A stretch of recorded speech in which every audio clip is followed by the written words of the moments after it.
This program is rated M for mature.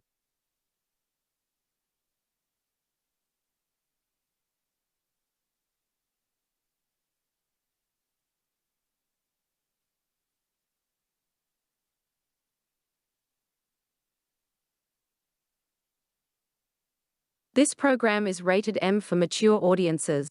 Viewer discretion is advised for coarse language and adult themes.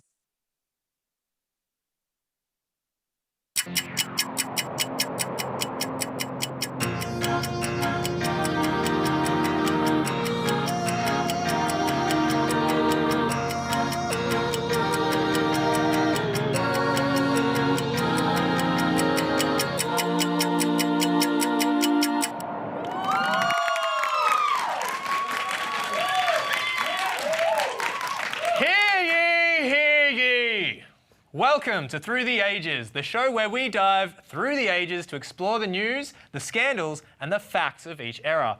I am your Royal Regent, Doug. I'm only joking. I am but one of your humble hosts. And I, fairest viewer, am Mal. Before we begin, Griffith Film School and Through the Ages would like to acknowledge the traditional owners of this land, the Yugara and Turrbal peoples, and pay our respects to their elders, past, present, and emerging. Today, we are going back to the Regency Era, the time of Mad King George, Napoleon, and Australia's invasion and colonisation. Yep, that was the Regency period. That's right, Doug, and we have a dearly beloved pack of mad reporters and adjacent comedians here to take us back and explore the good, the bad, and the ugly. That's a copyright, Mel. But hey, don't we have a show to start?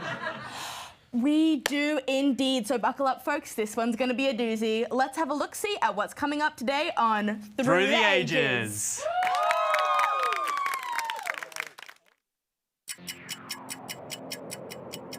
A king? You look like a peacock.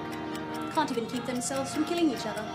But at least they can conveniently weigh 1,000 croissants. I don't even know what Regency is. Regency Era. I did it, Edward. Penetrated sushi.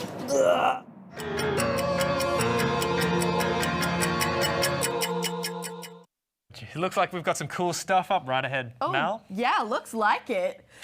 Now, the Regency Era, that's a long time ago. Like, not a long time in the grand scheme of things, but still like a while ago.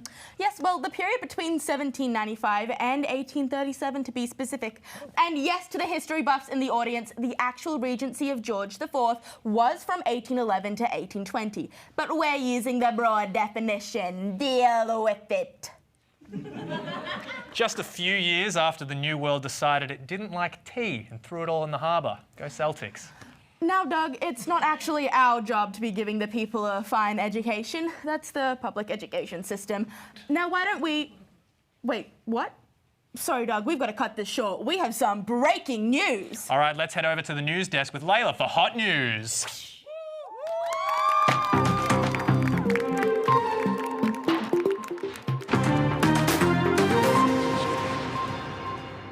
Hello everybody, my name is Layla and I'll be bringing you all the hot news from the Regency period. Let's go, folks. Let's dive into our first and arguably our most important news story of the evening, Napoleon. Napoleon secretly organised a coup d'etat and captured the French crown. A grand master to the naked eye, he was the Magnus Carlsen of winning wars. Maybe a bit more courageous, yeah? Yeah. Like Magnus, he was winning battles left and right. Austria, checkmate. Russia, checkmate. However, the British forces drowned Napoleon's troops in the Battle of Waterloo. Ironic, right? Britain told Napoleon to booger off and exiled him to St. Helena. Not a good look for an emperor, no sir. But get a load of this piece of machinery. Damn. The world's first ever steam locomotive right in front of our very eyes, capable of, get this, reaching speeds up to 24 kilometers an hour. Guys, yeah, I know, right? It's pretty great. Revolutionizing transport of food, machinery, and people via train meant stuff was getting done quick, smart people. It was also urbanization, not only more affordable, but more ideal for the public. How fucking great is that? Think stuck on a farm with like cows and horses, and all of a sudden, boom, train station nearby. Oh my God, glorious. This enabled countless new economic opportunities and helped shape modern society. Wow. Oh my God. God damn. That was very scary. But if I'm not mistaken, that would have been two American politicians having a shootout. In fact, it was Aaron Burr, sir, the Vice President of America, that shot the treasurer, Alexander Hamilton, and he ended up dying the next day. Not a good look, America, not a good look, But moving on, leading by example, the Brits abolished the slave trade in 1807. Through countless campaigns and tea parties, they said no more slavery. In fact, over 700 slaves were freed. This process set a precedent for other countries around the world where a shift in racial and civil equality was evident in Western civilization.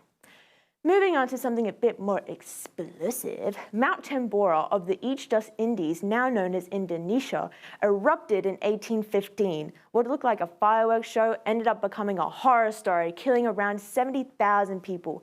This volcano to this day is recorded as one of the most powerful eruptions in history.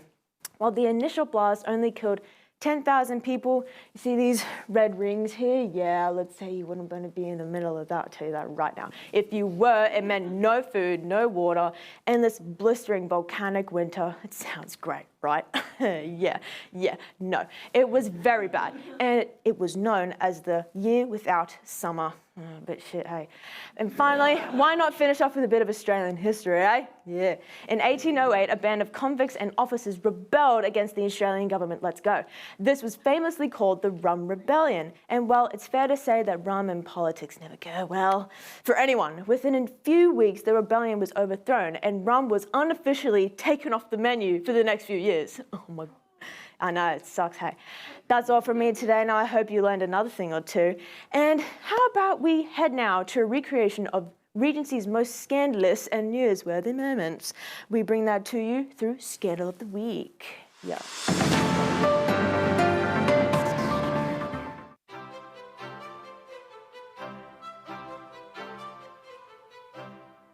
George, explain this. Oh, what now, Callan? Another one of your endless grievances? It's a letter, George, by Lady Weatherby explaining your adventures at the opera last night. Oh, adventures, you say? Sounds rather dashing, doesn't it? Dashing? You were seen cavorting with those actresses again. Have you no shame? My dear, I was merely admiring the arts. You know how much I adore the arts. Oh no, it's the women you adore. And what about this ridiculous outfit? We can hardly afford such extravagance with your spending habits. Oh, isn't it magnificent? The finest silks, the most magnificent embroideries. One must look the part of a king, my dear. A king? You look like a peacock. How do you expect to rule a kingdom if you can't even manage your own wardrobe? A peacock? You wound me, Cowlin. I'm simply setting the standard for royal fashion. Start by setting a standard for your people. You could start by being a better husband. Ouch, Carolyn. That one cuts deep. Besides, they're always finding something to grumble about. We have important expenses of our own, you know. Our expenses? You mean your gambling addiction and those extravagant parties? You're bleeding us dry, George. Gambling is a gentleman's sport. And those parties are important for maintaining our social standing. Social standing won't matter when we're penniless and out on the streets. Oh, don't be daft, Carolyn. My people would never betray me like that. Unlike you. No, I'm done. I can't believe I had to marry into this degeneracy. She wants me so bad. Ew. I don't think that should have been your takeaway there, old chap. No, it really shouldn't. Oh, that was just so, oh my God. Well, there goes my co-host. We'll be right back after a short ad break from the French government. Better watch it quick. I hear they're having a bit of trouble with their government these days. We're going to be right back. Oh, it's so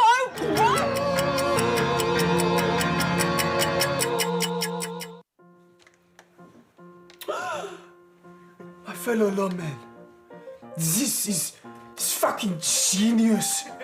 The matrix system. Gather around. Look at it. Consistent and coherent. This has clear advantages for use in home, education, industry, and scientific sectors. They will never use the imperial system once they see this. Look at it. So beautiful. Its decimal nature. So easy and fast to make all sorts of calculations and conversions.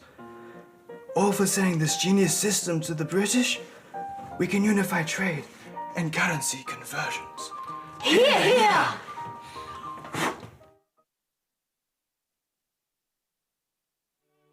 My fellow lawmen, this is fucking genius! From the French, standardized mathematics and measurement, the metric system. The bloody French, eh? Absolutely pathetic navy. Can't even keep themselves from killing each other. But at least they can conveniently weigh 1,000 croissants.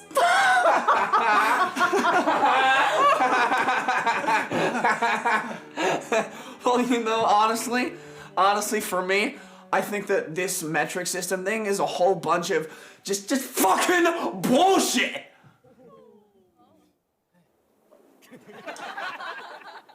Well, I think it's genius. A no-brainer. A no-brainer indeed. Only an idiot would suppose. You're calling me stupid? How dare you call me stupid? I think this whole thing is utter bullshit, and it comes from the French. The French. Well, We're gonna we be a do part not of the want new the world. imperial This is system fucking stupid. based on what? Don't say that with that fucking tone.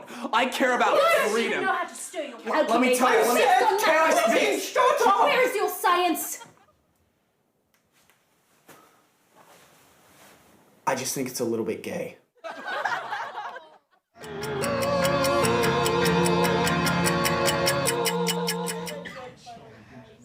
Gotta love the metric system. Well, Doug, what do you say we have a gander at the Regency Royal who has popped into Brisbane City for an unscheduled visit? Like, if it's unscheduled, how do we have footage of it? Well, it was certainly unscheduled on his part. He's 200 years too soon. Hit it!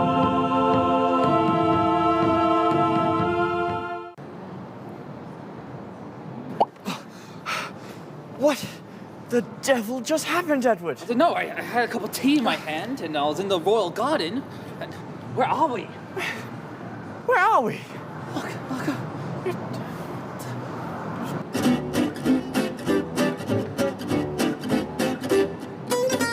Wow. Such intricacies. I don't believe we're in London. I don't think we are in London anymore, Edward. George, how'd you get up there on your stairs? I don't recognize this one. George, there was 5 of him.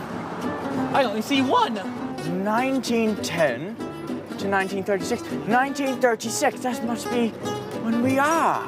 Yes, of course. And they'll build another statue for 1937. Excuse me, we seem to be a bit lost in our time. Do you know what year it is?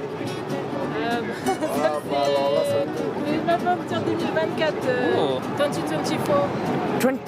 2024. It's a bit difficult to understand, but yes. So, does that mean the French won? I believe so. Oh, great heavens. Good morning. Where are we right now? Like, what is this? I think it's the City Hall. City Hall? Brisbane, Oh. Queensland, Australia. Australia, the land of the Okay, we are definitely not in London anymore. Excuse me. Do you know where we can earn shillings? Some currency, some shillings. Currency, money. Your currency. Yes. Yes. There are a lot of banks over here. You can check. Yeah. Thank you so much. Joyous day to you. Oh, yeah? We seem to be very lost and a bit out of our time, but we are quite famished. Do you know anywhere we can dine? I heard sushi might be good. Sushi? Yeah, sushi. The sushi contraption. Possibly. Interesting. Can you describe what this sushi thing Yes, what is? is a sushi? Yes, It's sushi. from the Orient. Yeah, it's from the lands of the Orient. Oh. It's where you get small pieces of meat, Yes. and then they wrap it in these things, and some seaweed. Seaweed? Seaweed. Oh, We vile look- seaweed. I do. Oh. Yes. Thank you so much, my fellowship. Thank you. Pleasure. Oh, girls. Edward, what debauchery. The hiring. Oh, I wonder what jobs they're offering. Edward, Susha. We have acquired sushi. Yes. Here you are.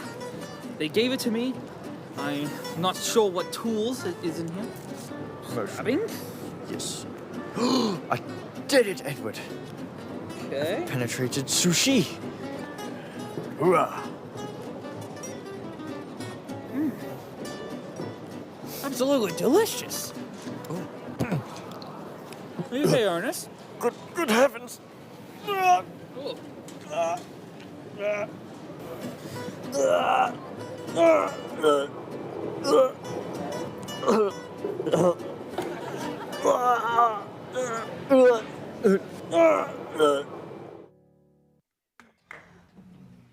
Well, that looks rough. You can say that again. But now it is time for a lesson in courtly dance.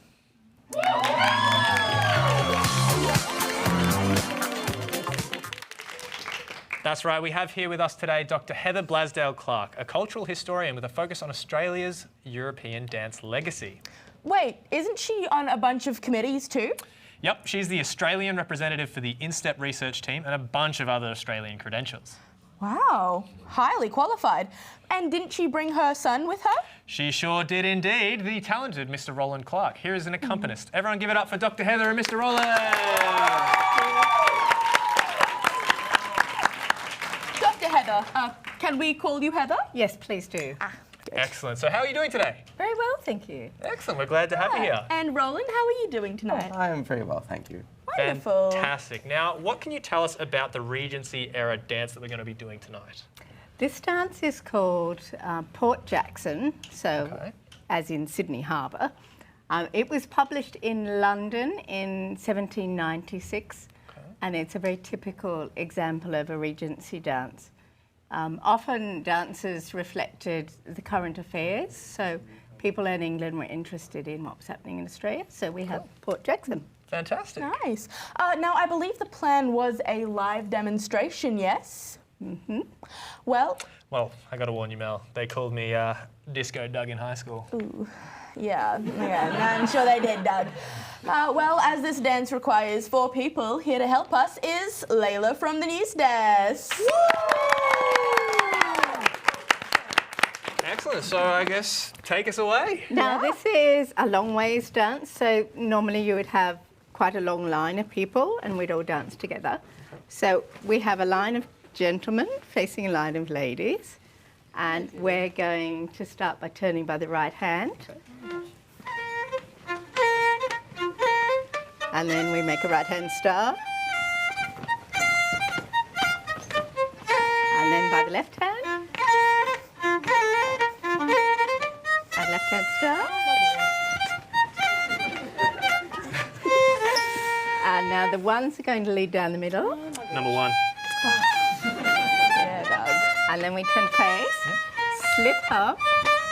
We're going to cast off, and the 2s will move up, and we allemande right.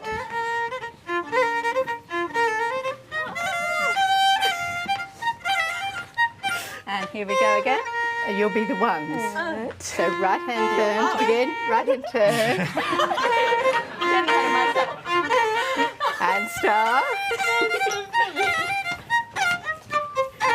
And then left hand turn. And star. And now it's your turn. I just want to be Down the number middle. Now it's a big And back to top. And we move up. And then be allemande. And then we're going to speed up this allemande. Whoa! Thank you so much for your time. Can I please get a round of applause for Dr. Heather and Mr. Roland? And also our lovely Layla. Thank you very much, guys. Whew. That was fun. What do you think, Mel? Did I strut my stuff? Sure, Doug, yeah, okay.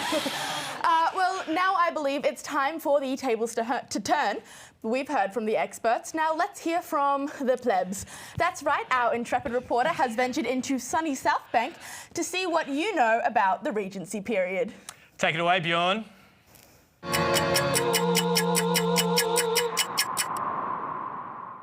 My name is Bjorn and I'll be going around Brisbane today to see how much they know about the Regency era and see if Brisbane can earn my seal of approval. I'm joined by Lockie, Zara, Kelsey, Tamanna, Elodie, Grace, Cameron. and today we're going to be answering questions about Regency trivia. Now on to the first question. What years did the Regency era span? Was it 1811 to 1820, 1811 to 1856, 1821 to 1837, or D, 1811 to 1812? I'm gonna go with C. Or C. B. Locking in D as your final answer? Yes. C. Wait, no, B. D. B. Unfortunately, that is not correct. It is A, 1811 to 1820. Okay. The accession of which monarch brought the Regency era to an end? Was it A, King William IV, B, Queen Victoria, C, Queen Charlotte, D, King Edward IV? Do you mind? Yes, I actually do. Queen Charlotte. Queen Victoria. I don't know, B. I don't know. The last one. B. B. And B is correct. Was that Elizabeth the first? I actually don't who was remember it? who that Victoria. Our next question. King George III was king from 1760 to 1820. Who was his queen? Was it A, Queen Alexandria, B, Queen Mary, C, Queen Charlotte, or D, Queen Elizabeth? A. 2. Yeah, A. That is correct, Queen Alexandria. Yeah, but like, I don't get why that's on me. Like, you know, I don't even know what Regency is. Regency era. The Regency era. Regency era. Okay. Okay, I'll tell them. I have made a severe and continuous lapse in my judgment. In question 3, the answer was actually C. I choose to be better, and I will continue to be better. It's my fault, yes, but it was also my team. I got fed wrong information, mainly my team. It was, the research people didn't give me accurate stuff, but that's besides the point. I am truly sorry, and I will be better in the next trivia segment. Which war cast a shadow over the early years of the Regency era? Was it A, the Falklands War, B, Napoleonic War, C, World War I, or D, American War or Independence? The Napoleonic War. D. The Napoleonic. Well, so with Napoleon in it. That's unfortunate because that is not the correct answer. It was B, the Napoleonic War. Napoleonic. Napoleon. Now, on to our last question. The first modern vaccine was developed during the Regency era. What disease did it prevent? Was it A, typhus, B, smallpox, C, scarlet fever, or D, dengue fever? Gotta be smallpox. Gonna have to go with B on this one. Dengue fever. No. Smallpox. Typhus. Last option. Are we locking in C for the final question, final answer? I'm gonna lock that one in, yeah. Correct, it was smallpox. That's all the time we have for the Regency trivia. Brisbane, you've let me down. You guys know next to nothing about the Regency era, but neither do we, and that's okay. Regency era, Falklands, the Regency era, Napoleonic Regency era. Back to the studio.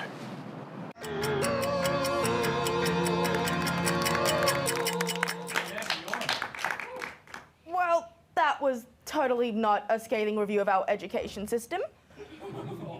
Stay in school, kids. But for now, let's go over to Doug with our guest Olivia to teach you a thing or two about the Regency period.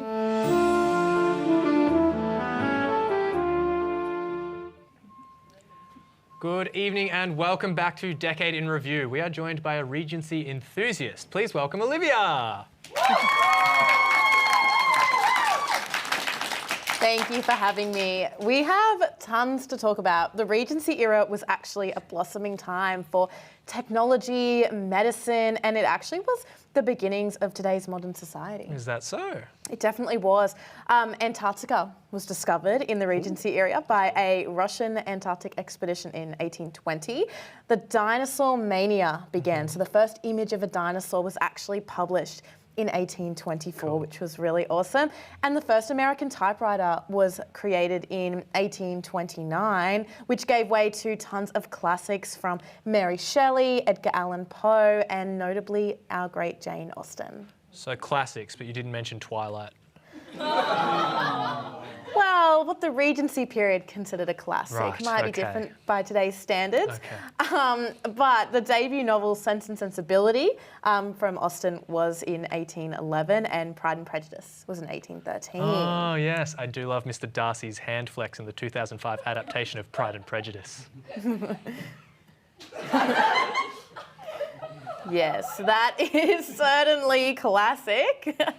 One thing people don't seem to know about Jane Austen is that she actually published a lot of her literature under an anonymous title of by a lady. So this was really common for female writers of the time so that more people would actually read their literature. Right. Well, I mean, speaking of literature, what other stuff was published in the Regency period? Lots of fairy tales. So the Brothers Grimm fairy tales in 1812 and Hans Christian Andersen's fairy tales in 1835, which look very, very different to the fairy tales we know and love today. That's fantastic. I feel like my life is a fairy tale sometimes. Now let's look at some of the Regency era predictions and see how correct they were. First prediction, and have a listen to this one. Students would have knowledge sent into their heads by wearing headphones. Now, wouldn't that make life easier? I think it definitely would, Doug. I think it would be really good to have information, especially during exams, dare I say, and those important parts in life. Yeah, and I mean, we kind of have it in podcasts, but I think what I wanted was, apologies, the injection of information that stays there would be amazing. And the other prediction is that firefighters would be wearing wings to help them fight fires. Well, I certainly hope that comes about in the next few years. It would certainly help us in bushfire season. I agree, and I guess we kind of got helicopters. It kind of works, right? Yeah, machinery wings. Yeah, it works, it works. It's kind of similar.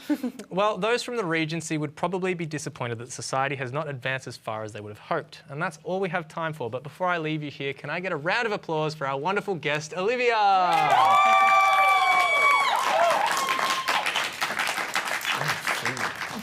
So there we have it. We have broken the hot gossip and striking events of the Regency period, busted a move, and quizzed not only you guys, but our experts as well. Make sure to check out our social media pages down below where you can see some awesome behind-the-scenes content.